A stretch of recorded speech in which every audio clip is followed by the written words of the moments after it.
you're traveling in the North Country Fair.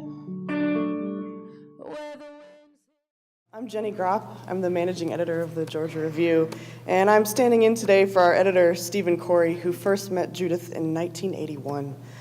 She made her Georgia Review debut in 1990 in our Women in the Arts issue, and she was in wonderful company: Eudora Welty, Joyce Carol Oates, Evan Boland, Rita Dove, Maxine Kumin, and many other feminist writers.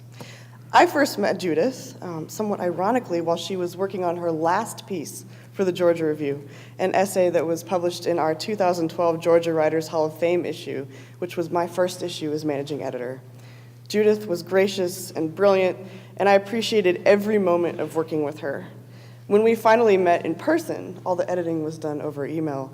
It was at the Georgia Writers Hall of Fame celebration that year, and Stephen pointed me out to Judith from across the room, and she turned and her face just broke into the smile, and she walked towards me and opened her arms and she said, "Jenny, it's you!" And she hugged me, and it was wonderful. It was a really good welcome to the UGA community. As Lisa mentioned, I had the chance to put online with the Georgia Review an interview with Judith from 2013, and it is wonderful, and it was an honor to work again with her voice. Also a little sad, but it was beautiful. Today, I'm going to read a remembrance from the writer Karen McElmurray, who is a former student of Judith's, and she earned her PhD here at UGA in American Literature in 1997. And this remembrance was also great for me to read because this is back in the 90s, and now I look through the history of the Georgia Review, and almost every person that she mentions in this remembrance is somebody who has worked with the Georgia Review in some capacity, whether as a graduate assistant or as a writer. So I'll read this now. This memory starts back in 1992, though I am unsure of where and exactly when. I know that it was late August. I know that there was a room somewhere, and that at least some of the people I have come to love dearly over the years were there. Maura Mandyke, Gordon Johnston, Melissa Morphew, Virginia Craighill. It was one of my first meetings with my friends and colleagues in Athens, Georgia. The room was maybe in Park Hall, but I'm not sure about that. I am sure that we were there to share stories we'd written, and that Judith Ortiz Cofer, who I came to call my mentor those next years, was there. Memory gives her long black hair such shine, her voice and laughter a quality I will never forget. Those following years were an apprenticeship, one kind and arduous. I see myself sitting in a classroom with Judith as her assistant for a seminar in memoir writing. I see myself in a workshop where I wrote a paper each and every week for 15 weeks about what became my favorite book, Ceremony, by Leslie Marmon Silko.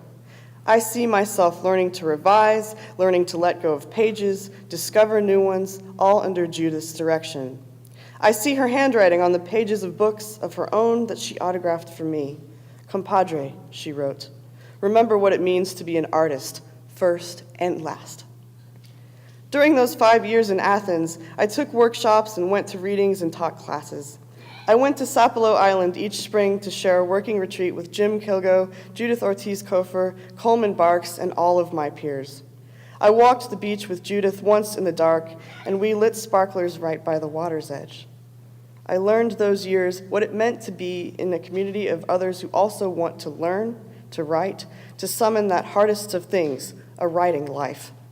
I am truly grateful to have shared those years with the creative writing program at UGA and with Judith. These last almost 2 years, I am fortunate to have been able to write back and forth with Judith. We shared notes about what it means to be ill and about longing to be well again, but we also shared notes about what it means to keep writing, seeing, and summoning stories. The mentorship I'd shared with Judith shifted and transformed into a friendship in which I was witness to such great courage. Last week, at a residency in West Virginia, I began a reading by sharing a poem of hers. I will hear you sound out my epitaph. Aquí descansa una mujer que quiso volar. You will recall telling me that you once dreamed in Spanish and felt the words lift you into flight.